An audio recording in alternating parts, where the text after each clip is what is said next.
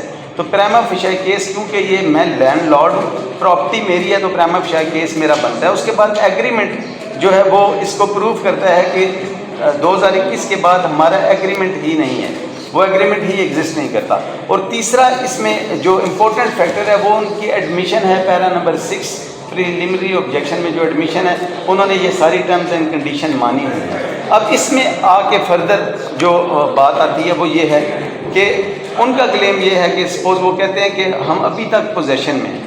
انہوں نے ایک سوٹ فائل کیا, وہ سوٹ تھا خرم صغیر ورسز ملک محمد علی. میں اس کی کاپیز پرووائڈ کرتا ہوں آنریبل کورٹ کو. انہوں نے بھی آنریبل سول کورٹ کا ڈور ناک کیا اسٹے کے لیے. ان کا اسٹے بھی خارج ہو گیا اور ان کا سوٹ بھی ٹائم بارڈ ہونے کی وجہ سے خارج ہو گیا, کیونکہ ان کا ایگریمنٹ جو تھا اس کے بعد لمیٹیشن کو ہٹ کر گیا, وہ بھی خارج ہو گیا. انہوں نے جو سوٹ یہ فائل کیا وہ سوٹ ان کا خارج ہو گیا. اس میں دوسری جو مین بات ہے میرے لیے وہ یہ کہ میں نے یہ رینٹ آؤٹ کی ہے پراپرٹی اپنی ایک بینک کو. بینک میں ابھی دے دیتا ہوں. اس میں یہ ہے کہ بینک وہ پراپر جو ہے وہ پہلے اپنی پوری ان کی ٹیم آتی ہے, وہ سروے کرتی ہے. میں لیز ڈیڈ ابھی پرووائڈ کر دیتا ہوں آنریبل کورٹ کو. تو اس میں میرا جو پرائما فیشائی پوزیشن کا ہوگا, انہوں نے پوزیشن سپتمبر 2021 میں وہ پوزیشن ٹیک اوور کر لیا. انہوں نے جب انہوں نے ٹیک اوور کر لی تو پھر تو پیچھے بچے ہی کچھ نہیں.